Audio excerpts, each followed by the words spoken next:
समाज को जागरूक और चेतना और जागृति पैदा करके इतना मजबूत पिछड़े दलितों शोषितों मजलूमों का एक संगठन बनाने का काम करना है कि जब 2027 का चुनाव हो तो इस प्रदेश का अगला मुख्यमंत्री कोई दूसरा नहीं बल्कि अखिलेश यादव जी को बनाने का काम करना। जिंदाबाद जिंदाबाद जिंदाबाद जिंदाबाद। ये सरकार बनाने का काम क्यों करना है? इसलिए करना है कि आप सभी लोगों ने देखा होगा, अभी भाई रविंद्र यादव ने जिक्र किया कि केंद्र में भारतीय जनता पार्टी की सरकार बने 11 वर्ष हो गए, प्रदेश में 8 वर्ष हो गए। इन 11 वर्षों में भारतीय जनता पार्टी ने समाज से क्या वादा किया था? हमारा समाज भूलनामा समाज है, भूल जाता है। लेकिन मैं याद दिलाना चाहता हूं कि जब 2014 में मोदी जी आए थे तो उन्होंने एक नारा दिया था कि भाइयों बहनों, मुझे आप देश का प्रधानमंत्री बनाओ। मैं जब देश का प्रधानमंत्री बन जाऊंगा, विदेशों में इतना अरबों खरबों रुपया जमा है, मैं उसको मंगा लूंगा और आप खाता खुलवा लेना, सबके खाते में 15-15 लाख रुपया पहुंच जाएगा। कहा था कि नहीं कहता? बताइए भाई, ये जनचर्चा है, सबसे कहा था। सब लोग बड़ा खुश हो गए। चाहे जिस दल किसी पार्टी के लोग रहे हों, सब लोगों ने कहा भाई जब एक वोट देने से 15 लाख फ्री में मिल जाएगा तो चलिए अब इसी को वोट दे दीजिए।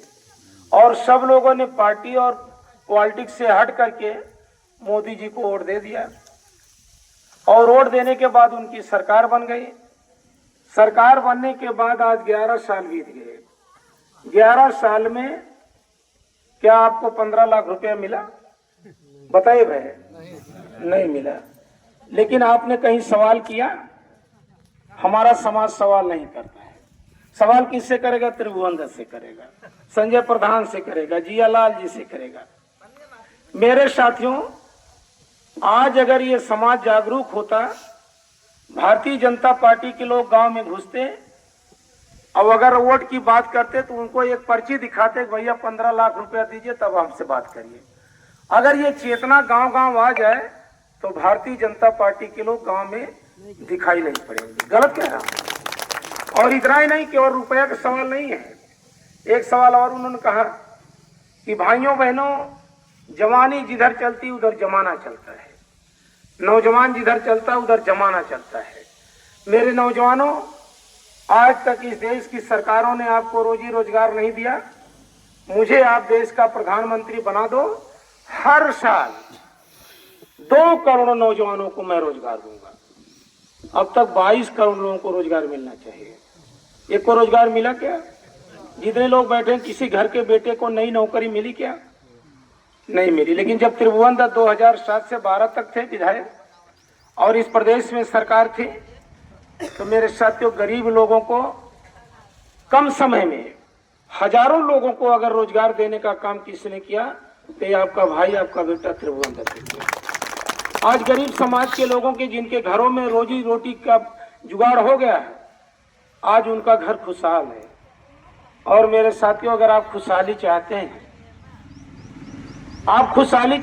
तो आपको रोजी रोजगार चाहिए। भट्ठा पर ईंटा धोने से घर में खुशहाली नहीं आएगी। खुशहाली कब आएगी? जब आपके घर में सरकारी नौकरी होगी। और सरकारी नौकरी कब मिलेगी? जब आपकी सरकार होगी। और आपकी सरकार कब होगी? जब समाज के विभिन्न वर्गों को जोड़ने में हम कामयाब हो जाएंगे। आज हमारा समाज भटका हुआ है। केवल एक जाति एक वर्ग नहीं, हर वर्ग की मैं बात कर रहा हूं।